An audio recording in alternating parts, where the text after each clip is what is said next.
Sir I am very happy. इस बार हमारे academy से 2 लड़कियां सिलेक्ट हुई हैं। Very nice. सर एक सेकंड।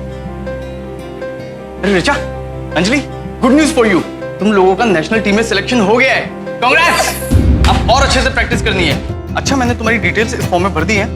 प्रैक्टिस के बाद मुझसे फॉर्म ले जाना और कल साइन करवा के अपने पेरेंट्स से मुझे वापस दे देना, राइट? अच्छा सुनो, मुझे तुम्हें किसी से मिलवाना है, आओ मेरे साथ। सर, ये वो दोनों लड़कियां हैं जिनका नेशनल टीम में सिलेक्शन हुआ है। ये है अंजलि और सर ये है रिचा। हेलो रिचा।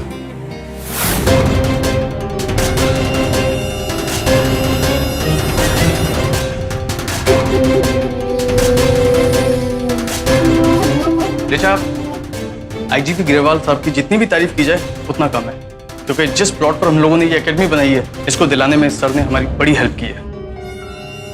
अच्छा, अब तुम लोग जाओ और प्रैक्टिस शुरू करो। मैं थोड़ी देर में तुम्हें ज्वाइन करता हूँ। Okay okay, bye sir. Bye. बहुत ही अच्छा खेलती हैं, काफी वर्कआउट कर रहा हूँ। इस बार देखना ट्रॉफी हमें ही मिलेगी। Very nice. चलिए, खेलते खेलते प्रिंस के पैर में मोच आ गई है सर। अरे सब मुझे जाना होगा। या please go ahead.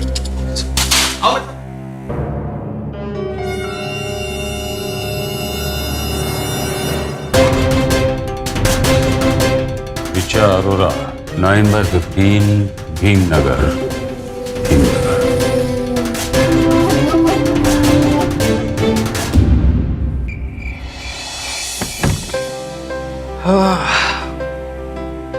Richa, Anuj, अरे कहाँ हो मेरे बच्चों, मेरे राज दुलारो? क्या पापा, मैंने आपको 3 बार कॉल किया था पर आपने एक बार भी कॉल बैक नहीं किया। बेटा आज ऑफिस में बहुत बिजी था। तुम्हें तो पता है ना, आज क्वार्टरली एंड होता है, सारे रिकॉर्ड्स बनाने पड़ते हैं।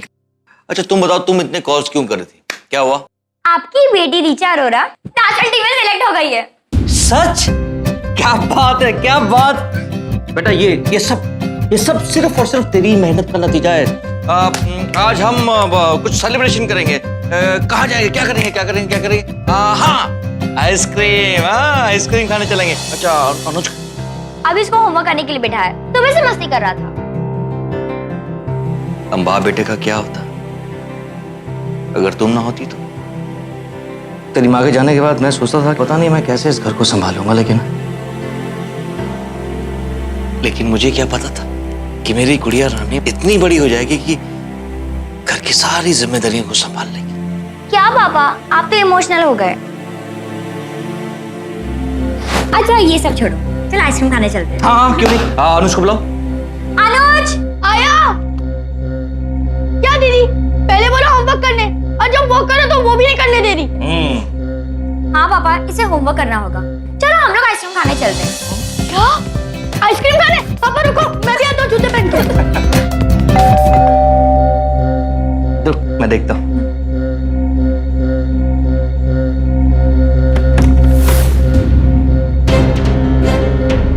वो आईजीपी ग्रेवाल साहब आपसे मिलने आए। IGP sir? जी। लेकिन किस लिए? मतलब कोई प्रॉब्लम? नहीं, कोई प्रॉब्लम नहीं। हेलो, मैं आपसे किसी जरूरी सिलसिले में बात करना चाहता हूँ। जी, किस बारे में? रिचा के बारे में। आप अंदर आइए प्लीज, हैव अ सीट, बैठिए।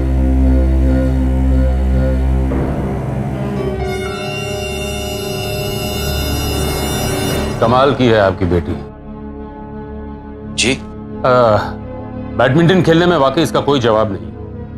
कोच भी तारीफ कर रहे थे और इसी सिलसिले में मैं आपसे मिलना चाह रहा था। दरअसल मैं आपकी बेटी के लिए एक स्कॉलरशिप ऑर्गेनाइज करना चाह रहा था। स्कॉलरशिप? हाँ, वो क्या है कि आपकी बेटी बहुत ज्यादा टैलेंटेड है और आपकी बैंक की नौकरी इसकी हर जरूरतों को पूरा नहीं कर पाएगी। फिर आपके एक बेटा भी है, इसलिए स्कॉलरशिप। सर आप इतना कुछ सोच रहे हैं मेरी बेटी के लिए, हमारे लिए इससे अच्छा और क्या हो सकता है? आप क्या लेंगे सर, ठंडा चाय क्या? अरे नहीं, कोई फॉर्मेलिटीज नहीं प्लीज। नहीं सर ऐसी बात नहीं है। आप बेटा एक काम करो, जाकर सर के लिए कुछ ठंडा लेके आओ, जाओ जल्दी। हाँ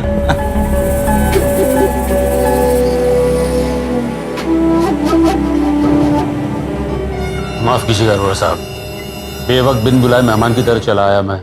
पर क्या करूं, मैं नहीं चाह रहा था कि ऋचा के हाथ से ये स्कॉलरशिप जाए। सर ये तो हमारा सौभाग्य है सर।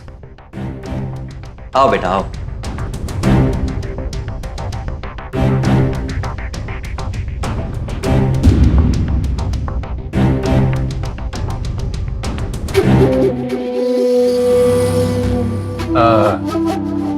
कल प्रैक्टिस के बाद ऋचा को मेरी ऑफिस भेज दीजिएगा। ऑफिस मेरे घर में ही है, वहीं बैठकर हम दोनों स्कॉलरशिप की सारी फॉर्मेलिटीज पूरी कर लेंगे। जी सर, कल ऋचा पहुंच जाएगी आपके ऑफिस में। तो फिर आप इजाजत दीजिए, जी जी मैं चलता हूँ। जी सर, आइए मैं आपको। बाय।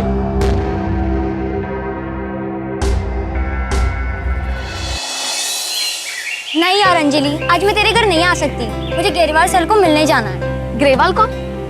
अरे वो आईजीपी सर जो कल आए थे ना कोच सर के ऑफिस में, जिन्होंने वो एकेडमी का प्लॉट दिलवाया था। ओके ओके ठीक है। अरे यार मम्मी ने आज खास स्पेशल गाजर का हलवा बनाया है। गाजर का हलवा? हाँ, और कहा है कि तुझे आना ही आना है। छी यार, बट आईजीपी सर के घर जाना भी बहुत जरूरी है। वो मुझे कुछ स्कॉलरशिप देने वाले हैं। स्कॉलरशिप? वाओ, तो फिर मैं भी तेरे साथ चलूंगी। एंड आई एम श्योर कि आईजीपी सर बुरा नहीं मानेंगे, तो वहाँ काम खत्म करके सीधा मेरे घर चले जाते हैं। ठीक है? ठीक है चल, वैसे गाजर का हलवा खाने के लिए मर रही हूँ। ऋचा एक उभरती हुई बैडमिंटन प्लेयर थी।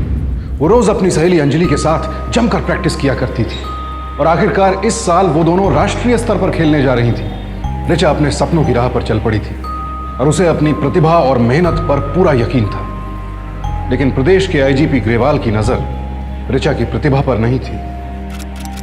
बैठिए, साहब अभी आते होंगे। हेलो ऋचा।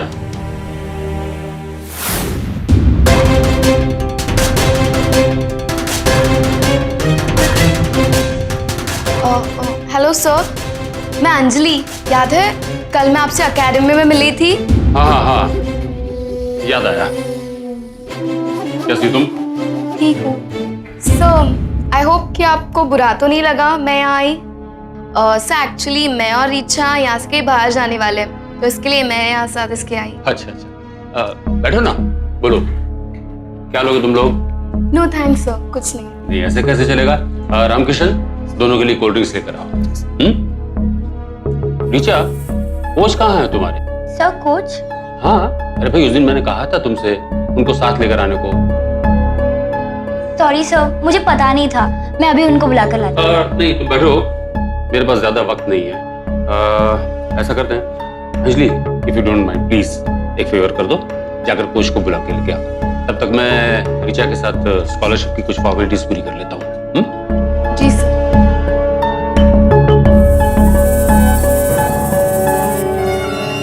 ये लो, ये बात।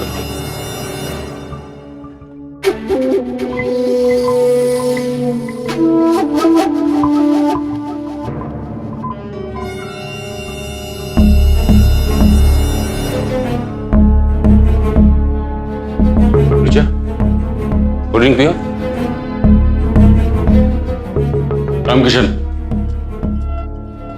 वो जो लड़की भी बाहर गई है, कोच को लेकर आएगी। दोनों को बाहर ही बिठाना, मुझे कोई डिस्टर्बेंस नहीं चाहिए, समझ गए?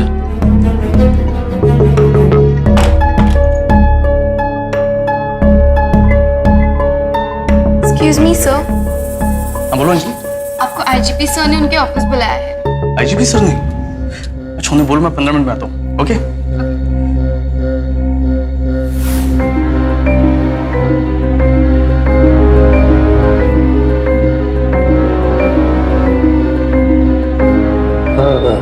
ये जो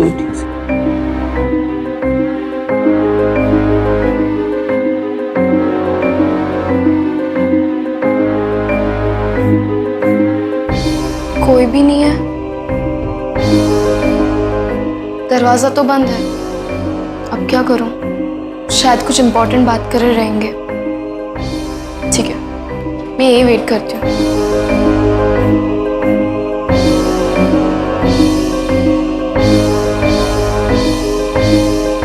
देखो देखो देखो, ये ढूंढने से टेलीफोन नंबर। अरे क्या हुआ? सर क्या कर रहे हो आप? क्या क्या कर रहे हो आप सर? नहीं, घबराओ मत ऋचा, कुछ नहीं होगा। तुम अच्छी लड़की हो, you're a bright girl Richa. हाँ? छोड़ो मुझे। नहीं। देखो मैं तुम्हें चैंपियन बना दूंगा। रीचा,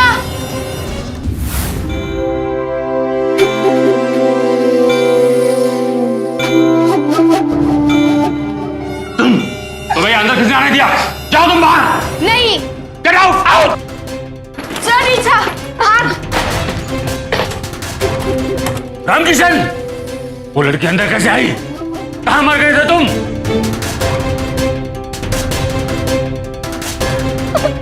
रीचा रुक जा, रीचा रुक जा, रीचा रुक जा यार, प्लीज यार, रो मत। हम अभी तेरे पापा से जाके बात करेंगे। नहीं अंजलि, तुझे मेरी कसम, तू मेरे पापा को कुछ भी नहीं बताएगी प्लीज।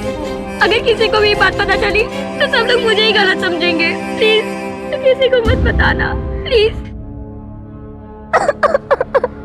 कुछ लोग बलात्कार की तुलना में छेड़छाड़ को बेहद मामूली अपराध मानते हैं। उनका तर्क यह होता है कि छेड़छाड़ से पीड़ित को कोई शारीरिक नुकसान तो नहीं पहुंचता है, लेकिन सच तो यह है कि दोनों ही मामलों में एक औरत को शारीरिक और मानसिक रूप से कमजोर होने का एहसास दिलाया जाता है, उसे प्रताड़ित किया जाता है, उसके पूरे अस्तित्व का अपमान किया जाता है। 1991 के सरकारी आंकड़ों के अनुसार हमारे देश में हर 26 मिनट में एक औरत को मोलेस्ट किया जाता है, और ये आंकड़े तो सिर्फ उन मामलों की बदौलत हैं जो दर्ज करवाए जाते हैं। हजारों लोग तो कभी ऐसे मामलों की शिकायत ही नहीं करते, कभी परिवार के दबाव में, कभी समाज के डर से।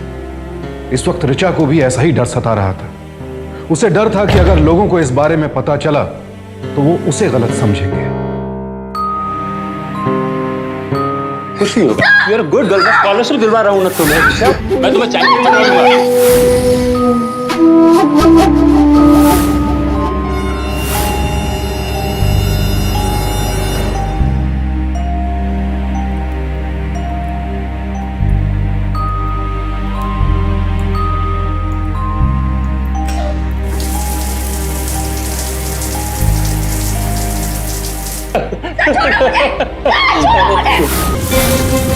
उसके साथ घिनौनी हरकत की आईजीपी ग्रेवाल ने, और बेचारी ऋचा खुद को इसका कसूरवार मान रही थी।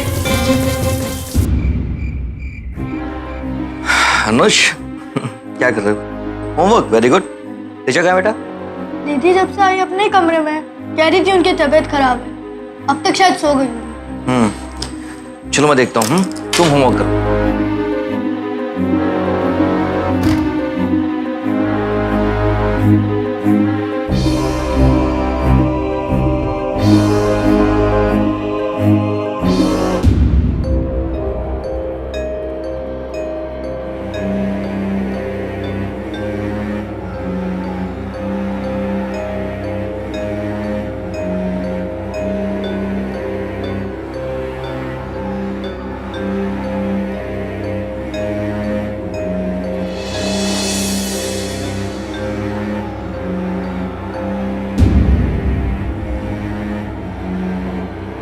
ये लो भाई, गरमा गरम चपाती।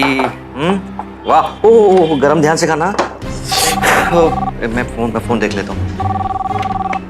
हेलो, आईजीपी ग्रेवाल बोल रहा हूँ। अरोरा साहब, आपने इस वक्त फोन किया? ऋचा ही नहीं किया आपसे मिलने आपके ऑफिस में आज? क्या ऋचा ने आपको कुछ बताया नहीं? जी नहीं, वो दरअसल आज हमारी आपस में कोई बात नहीं हुई। क्यों, ऐसा क्या हुआ?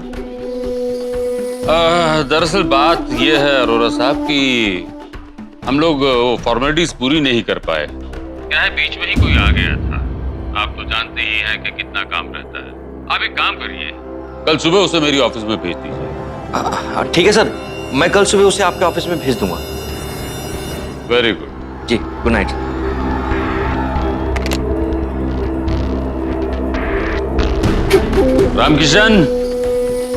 रामकिशन, कल सुबह घर के सारे नौकरों को घर से बाहर भेज देना, और इस बार कोई लापरवाही नहीं होनी चाहिए, समझे?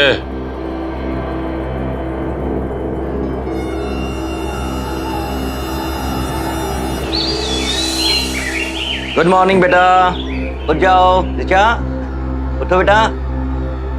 देखो भाई, सूरज सर पे चढ़ाया। Wow, what a sunny day.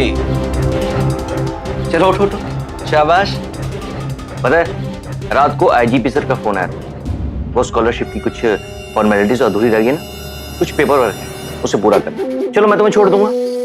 पापा मेरी तबीयत ठीक नहीं है, मैं नहीं जा पाऊंगी। अच्छा कोई बात नहीं, चलो उठ जाओ, हम डॉक्टर के पास चलते हैं। नहीं पापा, मैं थक गई हूँ, थोड़ी देर सो जाऊंगी तो ठीक हो जाऊंगी। नो नो नो नो, जब तबीयत ठीक ना हो तो इग्नोर नहीं करते हैं। देखिए क्या हुआ। अरे बेटा तुम्हें तो बिल्कुल भी बुखार नहीं है। अच्छा बताओ क्या बात है? देखो कुछ और बात है तो मुझे बताओ। पापा कोई बात नहीं है। देखो कोई बात नहीं है तो जल्दी से उठ के तैयार हो जाओ। अरे वहां ज्यादा टाइम नहीं लगेगा। हाँ चलो उठो। पापा मैंने कहा ना मुझे नहीं जाना है। अरे क्यों नहीं जाना है तुम्हें? क्या हो गया रिचा तुम्हें? तुम्हें इतनी अच्छी स्कॉलरशिप मिल रही है, पता लोग तरसते हैं ऐसी स्कॉलरशिप के लिए, और तुम्हें सामने से मिल रही है और तुम इस तरह से मुंह बना के बैठी हो। देखो बेटा रिचा, कोई और बात है तो मुझे बोलो, और अगर नहीं तो जल्दी से तैयार हो जाओ। हमें गरेवाल साहब के यहाँ जाना है, वो तुम्हारा इंतजार कर रहे हैं, ठीक है? अरे तुम रो क्यों रही हो? क्या हुआ? अरे बच्चा तू परेशान क्यों, रो क्यों रही है तू? अरे बेटा बताओ ना क्या हुआ? अपने पापा को नहीं बताओगी? बताओ मेरी गुड़िया, बताओ। पापा उस दिन उनके घर में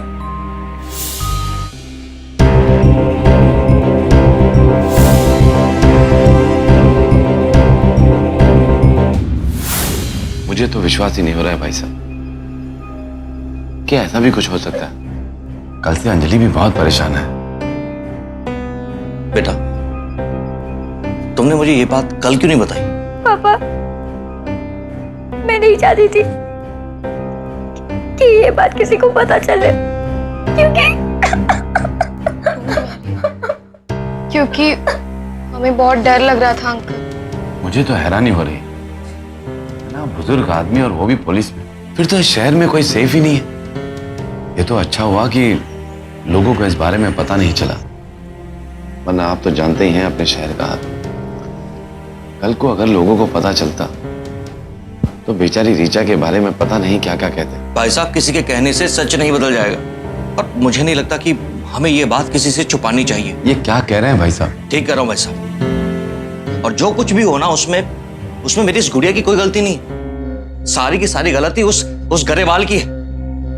उसकी हिम्मत कैसे हुई मेरी इस बेटी को हाथ लगाने की? देखा जाए तो गलती मेरी भी है। अरे मैं ही नहीं ताड़ पाया उसकी नीयत को। मेरे ही घर में आकर मेरी ही बेटी के बारे में बात की उसने और मैं समझ ही नहीं पाया। लेकिन अब जब पता चल गया कि वो इतना घिनौना, इतना घटिया है तो भाई साहब मैं उसे छोड़ूंगा नहीं। देखिए भाई साहब, मैं मानता हूं कि उस आदमी ने बहुत ही घिनौना काम किया है, लेकिन कुछ भी करने से पहले एक बार ठंडे दिमाग से सोच लीजिए। अगर लोगों को पता चला तो खामखा रीचा की बदनामी होगी, लोग तरह तरह की बातें करेंगे, और गरेवाल कोई मामूली आदमी नहीं है, इस शहर का आईजीपी है, आईजीपी। नहीं भाई साहब, मैं इस तरह से चुप नहीं बैठ सकता सिर्फ इसलिए कि वो आईजीपी है, उसके पास पावर है, वो कुछ भी कर सकता है। अगर आज मैं चुप बैठ गया ना तो वो कल फिर से मेरी बेटी की तरफ आंख उठा के देखेगा, और कल को खुदा ना खास्ता अगर कोई ऊंच नीच हुई तो फिर पछताने से कुछ नहीं होगा। कुछ ना कुछ तो करना पड़ेगा, और इसमें मुझे आपकी मदद की जरूरत होगी। ठीक है, मेरे हिसाब से सबसे पहले पुलिस स्टेशन जाके हमें एफआईआर लिखानी चाहिए। तो फिर हम अभी चलते हैं। चलिए बेटा हम लोग जा रहे हैं, तुम लोग दरवाजा अंदर से बंद कर लेना, ठीक? आइए भाई। चलिए। क्या बोला तू?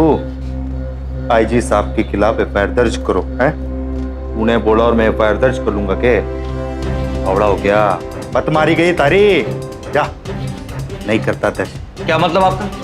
देखिए अगर मैंने आपसे कहा कि मेरी एफआईआर दर्ज कीजिए तो एफआईआर दर्ज करना आपका फर्ज है, ड्यूटी बनती है आपकी। तू ड्यूटी सिखाएगा अब मुझे? हाँ साढ़े, ये कानून है ना, कहीं और जाके झाड़ना, हमारे सामने ना झाड़ना।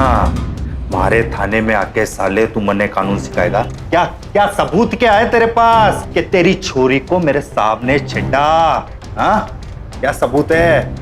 एक छोरी बैडमिंटन चैंपियन, हाँ 15 साल की छोरी है एक की, और ये साला अपनी छोरी ने छोटे छोटे कपड़े पहना के खुलेआम खिलवावे बैडमिंटन। फिर किसी मनचले ने छेड़ दिया होगा तो नाम हमारे साहब पे। अरे साला कोई पूछता नहीं ना इन लोगों को, तो नया धंधा खोल रखा है लाइमलाइट में आने का। बड़े बड़े लोगान पे इल्जाम लगाना और मीडिया में नाम कमाना, है ना? देखिए, आप मेरी बेटी के बारे में इस तरह से बात नहीं कर सकते। अब तू मुझे समझाएगा कैसे बात करनी थारे से। हवलदार, निकाल दोनों को बाहर, सालों को। हमें यहाँ से बाहर निकाल देने से ये मामला यहीं पर खत्म नहीं हो जाएगा। आप अपने आईजी को बचाने की कोशिश करें ना, लेकिन मैं उसे सजा दिला कर रहूंगा। आपको नहीं लिखनी एफआईआर, मत लिखिए, लेकिन मैं छोड़ूंगा नहीं से। निकालो रे। चलो निकलो। अभी सर मैं ले जा रहा हूँ। हाथ मत करना, ले जाएंगे। ले जा रहा हूँ।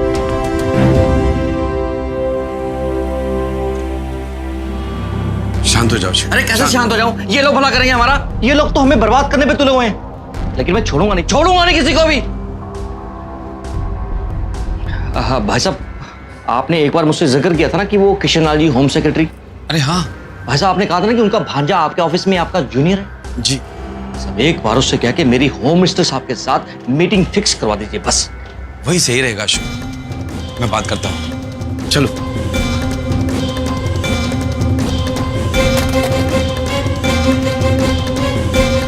जय हिंद सर जी, बख्शी बोल रहा हूँ। नहीं सर, बाकी सब ठीक है, बस एक थोड़ी सी प्रॉब्लम खड़ी हो रही है।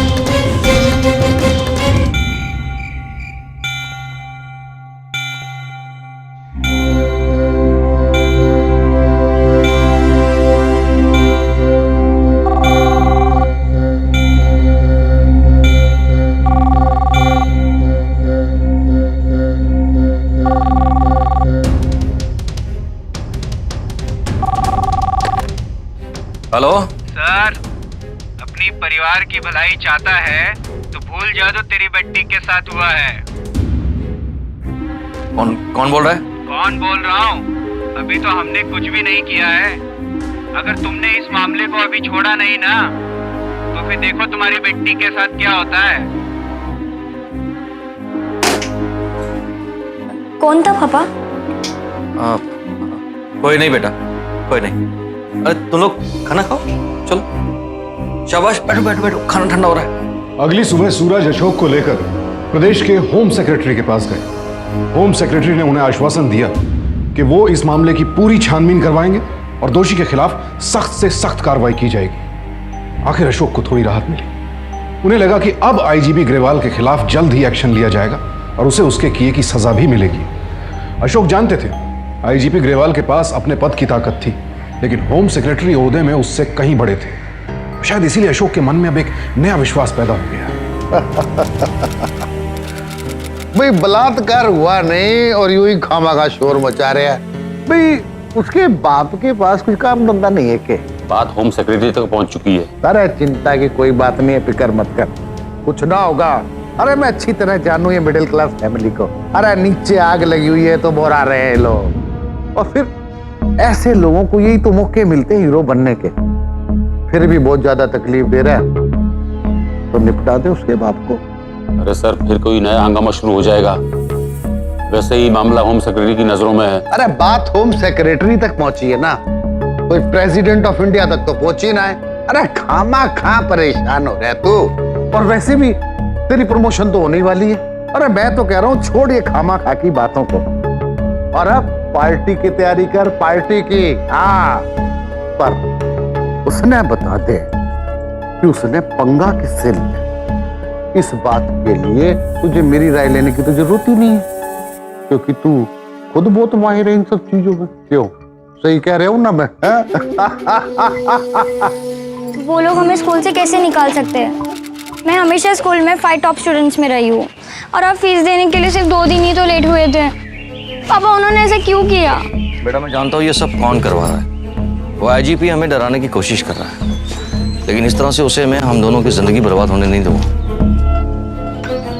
तो फिक्र मत कर, कोई ना कोई रास्ता जरूर निकलेगा।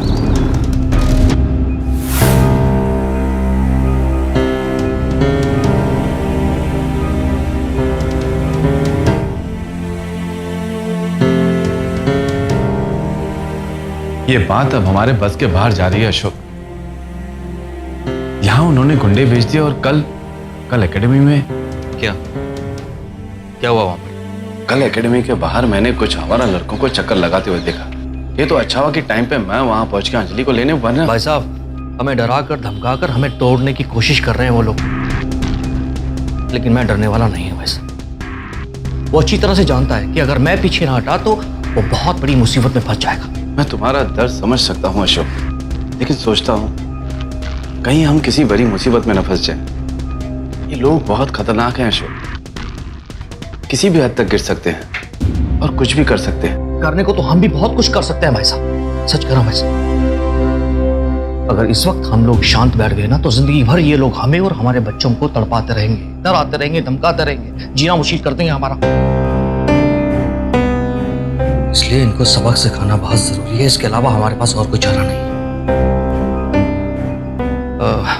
हाँ भाई साहब, वो होम सेक्रेटरी के ऑफिस से कोई खबर आई आपके पास? फिलहाल तो नहीं, लेकिन मैं दोबारा उनसे बात करने की कोशिश करूंगा। लेकिन मेरी एमएलए भट्ट साहब से बात हो गई है, शायद वो हमारी कुछ मदद कर सके।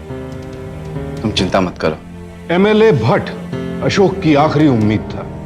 ये वही भ्रष्ट विधायक था जिसकी मिलीभगत से आईजीपी ग्रेवाल अपना गुंडा राज चला रहा था। एमएलए ने आईजीपी को सलाह दी कि इस मामले को रफा दफा करने का एक ही तरीका है, और वो ये कि अशोक के परिवार को इतना डराया धमकाया जाए कि वो खुद ही सारे चार्जेस वापस ले लें। आईजीपी ने एमएलए की सलाह पर अमल किया और अशोक के परिवार की सबसे नाजुक नब्ज पर चोट पहुंचाई।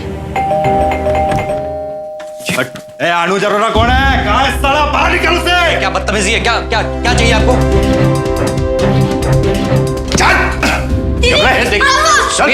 देखिए भाई साहब, देखिए आप बेटा, ये तुम एक काम कर, अभी तुरंत ना तुम सूरज अंकल को फोन लगाओ, उनको बोलो कि मुझे पुलिस स्टेशन में मिले, मैं वही जा रहा हूँ, ठीक है? तो अभी तुरंत लगाना। तो अनुज अरोड़ा 10 साल का एक छोटा सा बच्चा जिसे पुलिस दिन दहाड़े चोरी के इल्जाम में उठाकर ले गई। इस नन्ही सी जान को कानून के खिलाफ जाते हुए पुलिस हिरासत में रखा गया। जी हां, कानून के खिलाफ। हमारे कानून में किसी नाबालिग को हिरासत में रखने के संदर्भ में सख्त नियम है, और ये नियम पुलिस को किसी भी नाबालिग के खिलाफ एफआईआर दर्ज करने से रोकते हैं। लेकिन अगर अपराध गंभीर हो, जैसे कि हत्या, बलात्कार या किसी बालिग के साथ मिलकर किया गया अपराध, तो पुलिस एफआईआर दर्ज कर सकती है और उस नाबालिग को हिरासत में भी ले सकती है। लेकिन अनुज ने ऐसा कोई संगीन जुर्म नहीं किया था, फिर भी उस मासूम को बाकी कैदियों के साथ हवालात में रखा गया। उस मासूम बच्चे के साथ वही सुलूक किया गया जो कि पुलिस किसी पेशेवर मुजरिम के साथ करती है।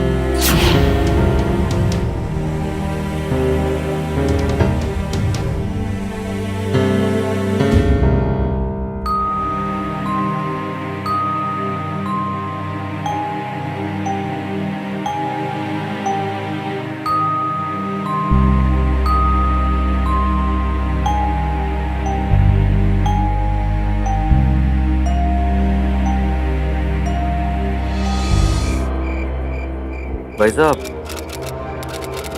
मेरे पास अभी एफडी तोड़वाने के अलावा और कोई चारा नहीं। अब देखिए ना, वकील की फीस देने के लिए कहीं और से पैसों का इंतजाम हो ही नहीं पा रहा है, और अनुज को भी जेल से छुड़वाने के लिए 15,000 रुपए देने पड़े। और भाई साहब, आज बैंक से भी बैंक मैनेजर का फोन आया था। उसने कहा कि मैं खुद से वीआरएस ले लूं, यानी कि रिटायरमेंट, अदरवाइज उन्हें मजबूरन मुझे नौकरी से निकलना पड़ेगा। और भाई साहब, अगर उन्हें मुझे नौकरी से निकाल दिया तो मुझे पेंशन भी नहीं मिलेगी। समझ में नहीं आ रहा क्या करूं। हर रोज एक नई मुसीबत सामने आकर खड़ी हो जाती।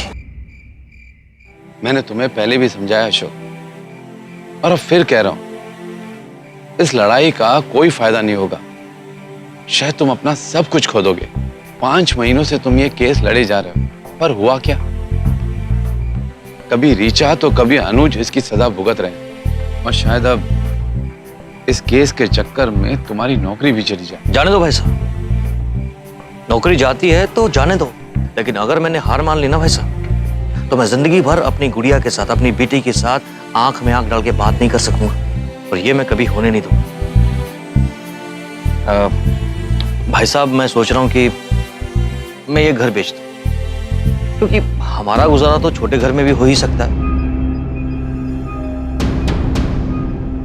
आज बैंक से भी बैंक मैनेजर का फोन आया था। उसने कहा कि मैं खुद से वीआरएस ले लूं, नहीं तो मजबूरन उन्हें मुझे नौकरी से निकालना पड़ेगा।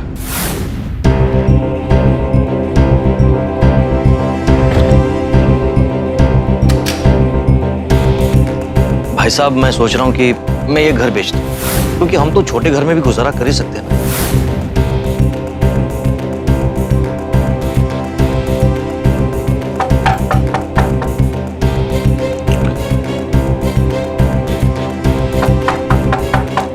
ऋचा बेटा, बेटा 9 बज गए, जल्दी से आ जाओ बाहर और खाना खा लो।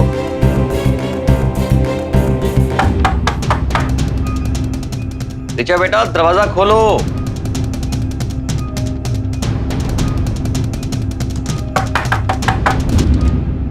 बेटा तुम्हारी तबीयत तो ठीक है? ऋचा, ऋचा, ऋचा,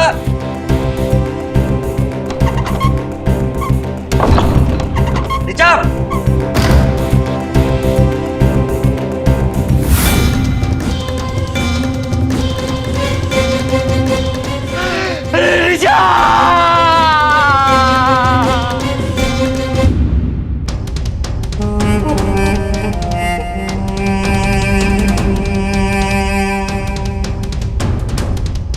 चलिए अशोक, देर हो रही।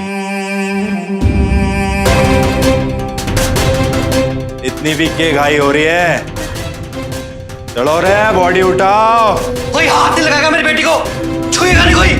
सर प्लीज, कल रात को ही बेचारी की, प्लीज सर हमें शांति से ऋचा बिटिया का अंतिम संस्कार करने दीजिए। देख भाई, ये सुसाइड केस है और रूल ये है कि कानूनी कार्रवाई तो होगी। पोस्टमार्टम होगा बॉडी का, उसके बाद कर लेना क्रियाक्रम। ये उठाओ रे। कोई हाथ नहीं लगाएगा मेरी बेटी को, कोई छुएगा नहीं।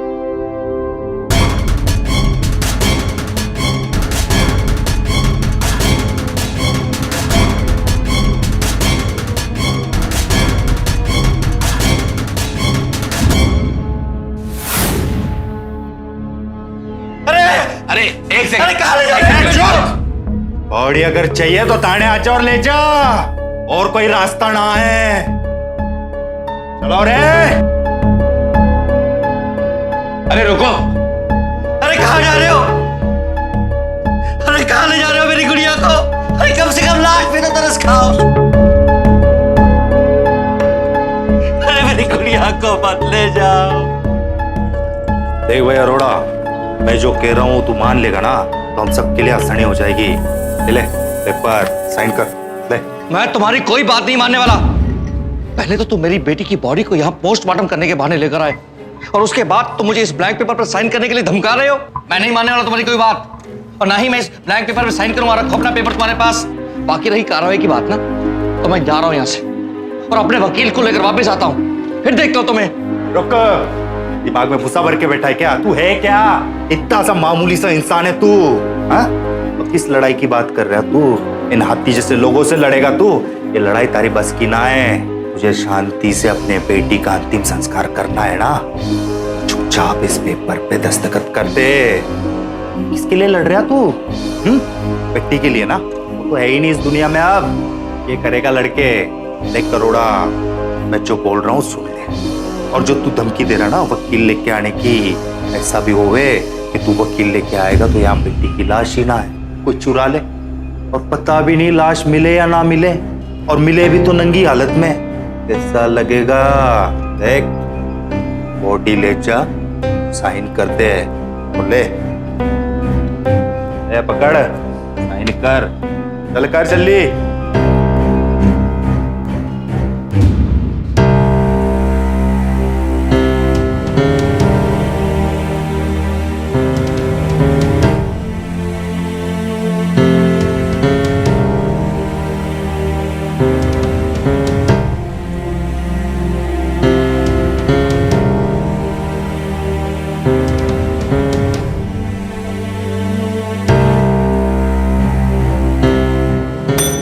रामसुख, देते कि छोरी की बॉडी। जा भैया रोड़ा, जा जा, ले ले बॉडी, ले ले, जा जा।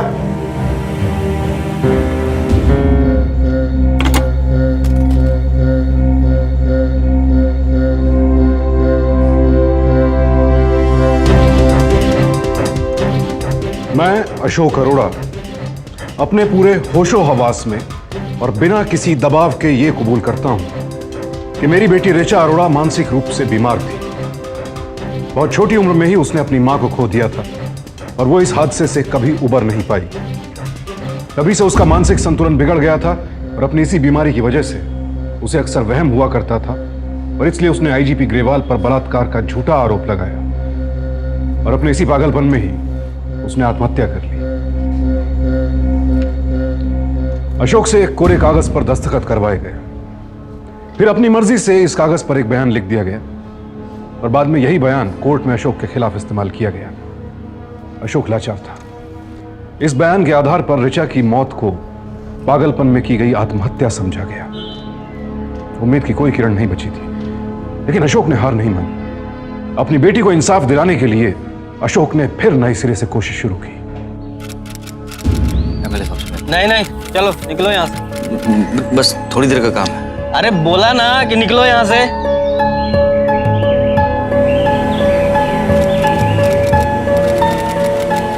नमस्ते भाई साहब आ गए क्या? आज फिर आ गए तुम एक हफ्ते से परेशान कर रहे हो।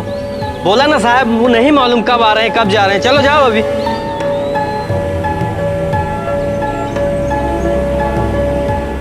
अरे अरे अरे चलो चलो चलो चलो चलो, बोला ना। चलो चलो चलो बाहर चलो, कुछ जरूरी बात करनी है। अरे चलो बाहर।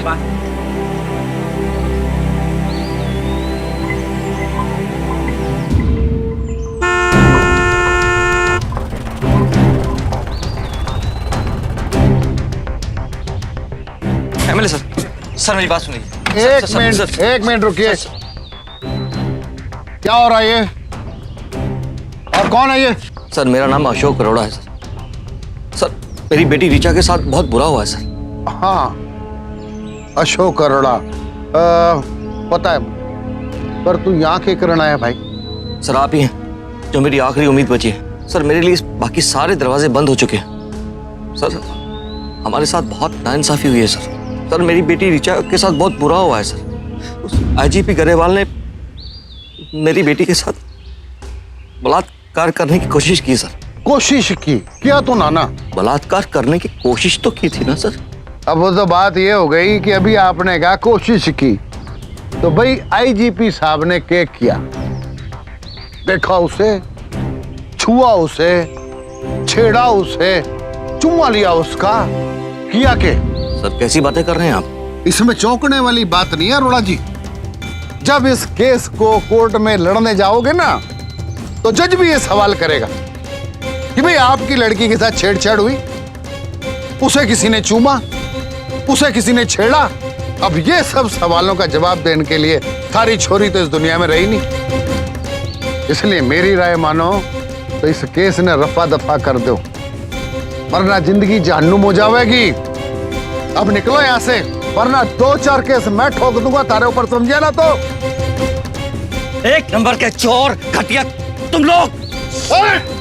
अरे चेहरे पर सच्चाई का नकाब ओढ़ के बैठे हो और हो अंदर से एक नंबर के घिनौने। तुम सबके सब छोड़ूंगा नहीं, किसी को नहीं छोड़ूंगा। बाहर लेके जाओ, फेंक दो कहीं से। तू है तेरे जैसे नेता पर तू साले जब वोट चाहिए होती है तो जनता के बीच में जाता है भिखारी की तरह, साले भिखारी। और जब उनको जरूरत होती है तो साले जनता से मुंह मोड़ता है। अपनी बेटी को इंसाफ दिला के रहूंगा और जब तक उसे इंसाफ नहीं मिलेगा मैं लड़ता रहूंगा आखिरी सांस तक। 15 साल की ऋचा अरोड़ा के पिता अशोक अरोड़ा को आज भूख हड़ताल पे बैठे हुए 4 दिन हो गए हैं। वो पिछले 2 साल से अपनी बेटी को इंसाफ दिलाने के लिए लड़ रहे हैं। 10 महीने पहले ऋचा अरोड़ा ने थक हार कर आत्महत्या कर ली, लेकिन फिर भी उसे इंसाफ नहीं मिला। अशोक अरोड़ा ने आईजीपी गरेवाल पे यह आरोप लगाया है कि उन्होंने उनकी बेटी ऋचा के साथ बलात्कार करने की कोशिश की है। चलिए इस बारे में अशोक अरोड़ा से आगे की बात करते हैं। अशोक जी आप बताइए, आप क्या कहना चाहते हैं? देखिए मेरी बेटी को इंसाफ दिलाने में अगर मेरी जान भी चली गई तो भी मुझे इस बात की कोई परवाह नहीं, लेकिन किसी भी कीमत पर मैं पीछे नहीं हटूं और ना ही मैं किसी से डरूंगा। जनता का कहना है कि इस भ्रष्ट ऑफिसर के खिलाफ इस केस को सीबीआई को सौंप देना चाहिए और जब तक ऐसा नहीं होता ये लोग यहाँ से नहीं हटेंगे। कैमरा पर्सन सुधांशु रंजन के साथ मैं Amit Goyal, SP. Hello Grewal, TV पे न्यूज देख रहे हो? हाँ सर। अरे क्या हाँ सर? एक मिडिल क्लास फैमिली का मुंह बंद ना करवा पाए तू, और खुद ने आईजीपी कहलावा है तू। अरे बेवकूफ, देख बात कितनी बिगड़ गई। अब मेरी बात सुन, तेरी प्रमोशन को कुछ टाइम के लिए रोकना पड़ेगा और फिलहाल मुझे तेरी सीबीआई इंक्वायरी करवानी पड़ेगी। लेकिन सर कोई तो रास्ता होगा, मैंने हमेशा आपका साथ दिया है सर। अरे डर मत, मैंने तुझसे ये कहा कि इंक्वायरी शुरू करानी पड़ेगी, मैंने यो ना कहा कि तुझे जेल में डलवाना पड़ेगा। अब मेरी बात सुन, आगे से तू वो करेगा जो मैं कहूंगा। जी सर। आखिर 3 साल बाद ऋचा का केस सीबीआई को सौंप दिया गया। सीबीआई ने आईजीपी ग्रेवाल को ऋचा के साथ छेड़छाड़ करने का दोषी पाया और ग्रेवाल के इस गुनाह को साबित करने के लिए 2 गवाहों ने बयान भी दिए। पहला गवाह था आईजीपी का नौकर रामकिशन, जो हादसे के वक्त वहां मौजूद था, और दूसरी गवाह थी ऋचा की सहेली अंजलि। सीबीआई ने अंजलि के बयान को ज्यादा महत्व दिया क्योंकि वो इस पूरी घटना की चश्मदीद गवाह थी, और इन्हीं दोनों गवाहों के बूते पर 4 मार्च 1994 को आईजीपी ग्रेवाल को हिरासत में ले लिया गया। लेकिन गिरफ्तार होने के 1 ही घंटे बाद वो जमानत देकर जेल से बाहर आ गया। आईजीपी ग्रेवाल दोनों गवाहों के बयान पलटकर इस केस को खत्म करना चाहता था। रामकिशन का बयान पलटना तो उसके हाथ में था, लेकिन अंजलि ऋचा की खास सहेली थी और उसका बयान पलटना आसान नहीं था।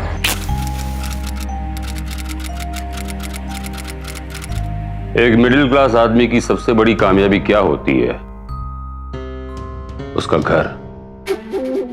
सालों मेहनत की कमाई वो अपना घर बनाने में लगा देता है।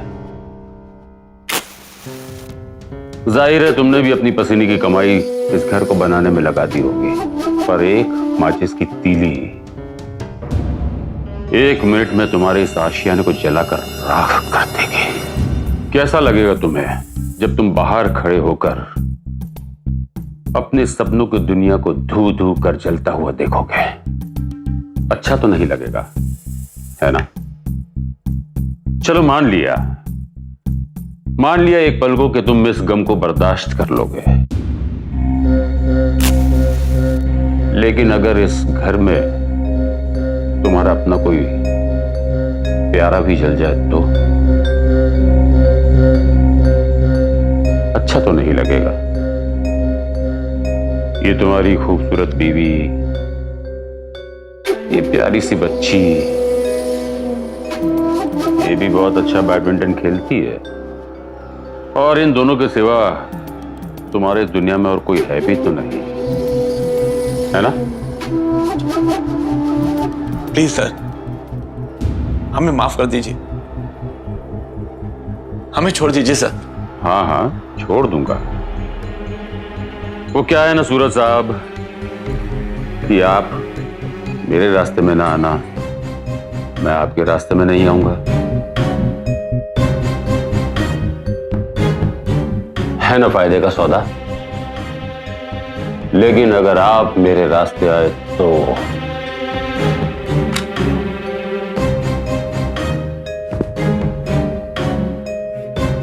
ये ताऊ, तने समझ में आया कि मैं भी समझाऊं?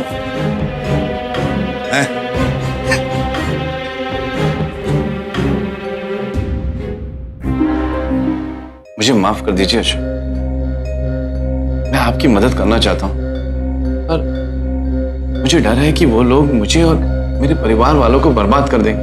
वो इंस्पेक्टर हमारे घर में आके हमें धमका के गया। भाई साहब, वो लोग ये सब इसलिए कर रहे हैं क्योंकि वो लोग डरे हुए हैं। उन्हें ये बात अच्छी तरह से पता है कि अब उनका बचना नामुमकिन है, इसलिए कर रहे हैं वो ये सब।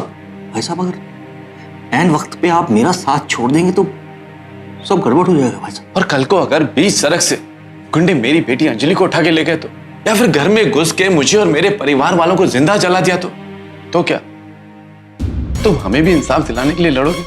हालात को समझने की कोशिश करो अशोक, मैं चाहकर भी तुम्हारी मदद नहीं कर सकता। सूरज ने अपनी बेटी अंजलि को अपना बयान बदलने के लिए राजी कर लिया। अब इस केस में बची खुची उम्मीद भी खत्म होने लगी, लेकिन अशोक के मन में विश्वास अब भी कायम था और केस को एक्टिव रखने के लिए वो लगातार अदालतों और वकीलों के चक्कर काटते रहे। जब पैसों की तंगी होने लगी तो उन्होंने अपना घर तक गिरवी रख दिया, लेकिन अदालत में इस केस की सुनवाई हर बार किसी न किसी वजह से टाल दी जाती। 1395 दिन बीत गए। ग्रेवाल जमानत पर रिहा हो चुका था। कुछ दिनों बाद डिस्ट्रिक्ट कोर्ट में एक नए जज की नियुक्ति हुई और उन्होंने इस केस की सुनवाई नए सिरे से शुरू की।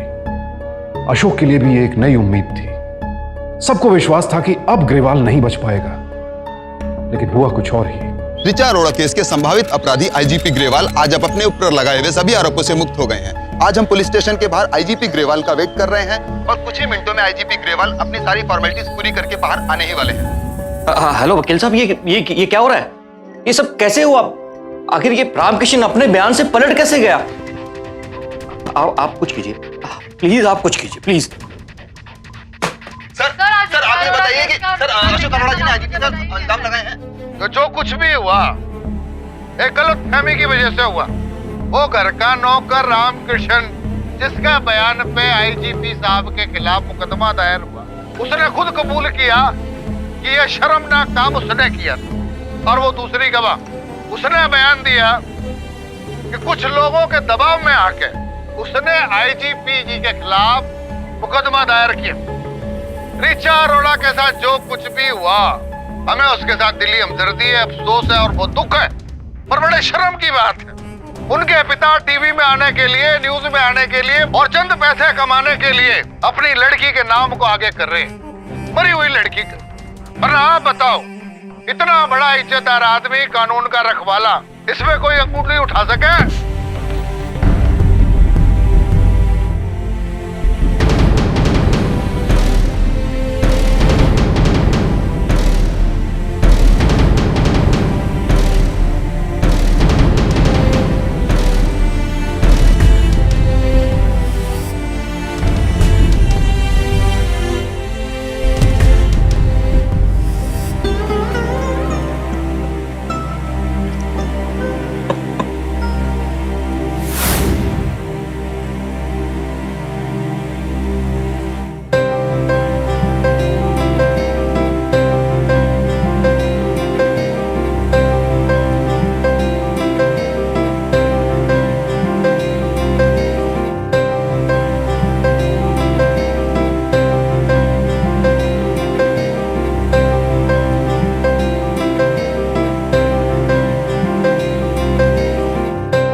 ऋचा अरोड़ा नेशनल टीम में सिलेक्ट हो गई है।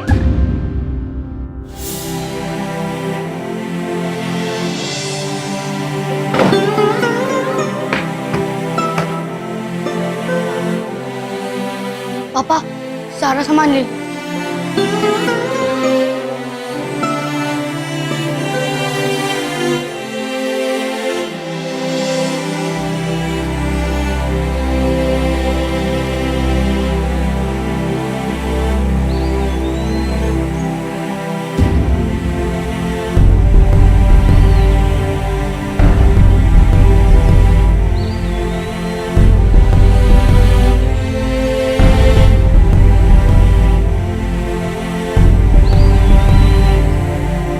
एक मासूम लड़की की जिंदगी बर्बाद करने वाला अपराधी आज खुलेआम घूम रहा है। इससे बड़े दुर्भाग्य की बात और क्या होगी। लेकिन दाद देनी पड़ेगी ऋचा के पिता अशोक की। उन्होंने एक पल के लिए भी हिम्मत नहीं हारी। कदम कदम पर ठोकरें मिली, लेकिन वो लड़ते रहे। उनकी इस हिम्मत को हम सलाम करते हैं और उम्मीद करते हैं कि ऐसी लाजवाब हिम्मत को आगे कभी मायूस न होना पड़े।